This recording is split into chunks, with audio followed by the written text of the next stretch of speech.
सबसे बड़ा सवाल, अगर एक चीफ मिनिस्टर देश के प्रेसिडेंट को एयरपोर्ट पर रिसीव करने नहीं जाते, तो इससे आखिर फर्क क्या पड़ता है? क्या ये सिर्फ एक फॉर्मेलिटी है, एक रस्म है, या फिर इसके पीछे कोई गहरा पॉलिटिकल मतलब छिपा है? तो ये सारी बहस अचानक से शुरू कैसे हुई? इसकी शुरुआत हुई हाल ही में हुए एक इंसिडेंट से। चलिए देखते हैं कि आखिर हुआ क्या था जिसने इस प्रोटोकॉल के मुद्दे को सीधा नेशनल स्पॉटलाइट में लाकर खड़ा कर दिया।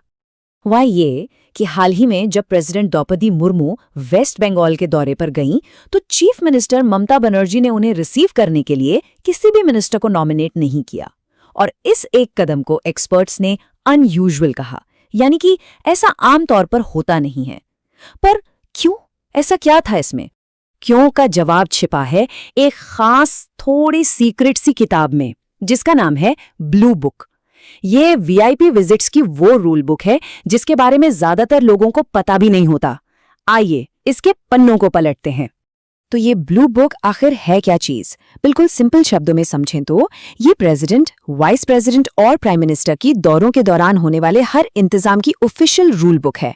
मतलब सिक्योरिटी से लेकर स्वागत तक, कौन कहाँ खड़ा होगा, हर चीज इसी के हिसाब से तय होती है। और ये कोई आम किताब नहीं है, इसे यूनियन होम मिनिस्ट्री तैयार करती है। इसकी हर एक कॉपी का अपना नंबर होता है जिसे ट्रैक किया जाता है। एक जिले में ये सिर्फ डिस्ट्रिक्ट मैजिस्ट्रेट और पुलिस हेड के पास रहती है। इसके नियम इतने सख्त हैं कि अगर जरा सी भी चूक हो जाए तो कई लेवल्स पर जांच बैठ जाती है। So it's a pretty serious document.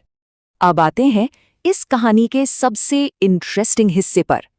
क्या सीएम का प्रेसिडेंट को रिसीव करना एक सख्त नियम है या सिर्फ एक पुरानी रस्म? यहाँ रूल यानी नियम और कन्वेंशन यानी रिवाज के बीच का फर्क समझना बहुत बहुत जरूरी है। तो देखिए, सारा खेल यहीं पर है। ब्लू बुक यानी जो रूल है वो ये बिल्कुल नहीं कहती कि चीफ मिनिस्टर को प्रेसिडेंट को रिसीव करने के लिए मौजूद रहना ही होगा, ये मस्ट नहीं है। लेकिन कन्वेंशन यानी जो रस्म चली आ रही है वो ये कहती है कि कर्टेसी के नाते सीएम या उनकी तरफ से कोई सीनियर मिनिस्टर वहां जरूर होना चाहिए। तो ये रूल बुक का नहीं, पॉलिटिकल कर्टेसी का मामला है। तो सवाल उठता है कि नॉर्मल प्रैक्टिस क्या है? आमतौर पर होता क्या है? क्या दूसरे चीफ मिनिस्टर्स इस रस्म को निभाते हैं? चलिए कुछ हाल के एग्जाम्पल से इसे बेहतर समझते हैं।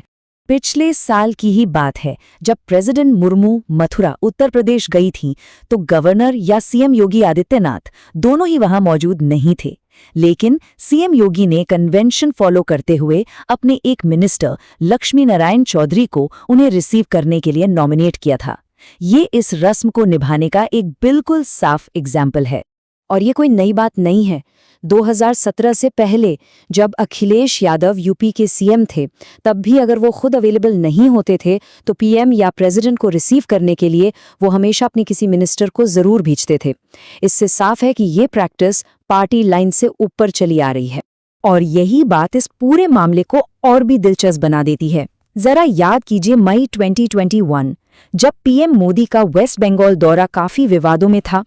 उस वक्त भी सीएम ममता बनर्जी ने एयरपोर्ट पर पीएम को खुद रिसीव किया था, भले ही वो बाद में उनकी मीटिंग में शामिल नहीं हुई। इसलिए उनका इस बार प्रेसिडेंट के लिए किसी को न भेजना और भी ज्यादा अनयूजुअल लगता है। तो इन सब एग्जाम्पल से आखिर साबित क्या होता है? ये सिर्फ एक स्वागत समारोह की बात नहीं है। ये हमारी पॉलिटिक्स के बारे में, उसके काम करने के तरीके के बारे में कुछ बहुत गहरा बताता है। समझते हैं कि असली बात क्या है?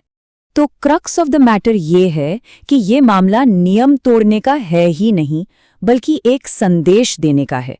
ये पॉलिटिकल कर्टेसी, स्ट्रेटेजिक मैसेजिंग और सबसे बढ़कर सेंटर और स्टेट के बीच के रिश्तों का एक आईना है। अक्सर इस तरह के कदम पॉलिसी पर असहमति या नाराजगी जताने का एक सिंबॉलिक तरीका बन जाते हैं। और एक आखिरी पर बहुत जरूरी जानकारी, एयरपोर्ट पर वीआईपी को कौन कौन रिसीव करेगा, इसकी पूरी लिस्ट पहले से ही उनके ऑफिस जैसे प्रेसिडेंट सेक्रेटेरिएट या पीएमओ में भेजी जाती है और वहां से अप्रूव होती है। यानी ये कोई इनफॉर्मल चीज नहीं है, बल्कि एक बेहद फॉर्मल प्रोसेस है जिसमें लास्ट मिनट चेंजेस नहीं होते।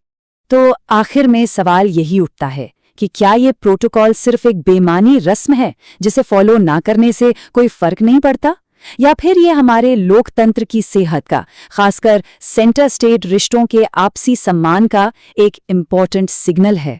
इस पर सोचना जरूरी है।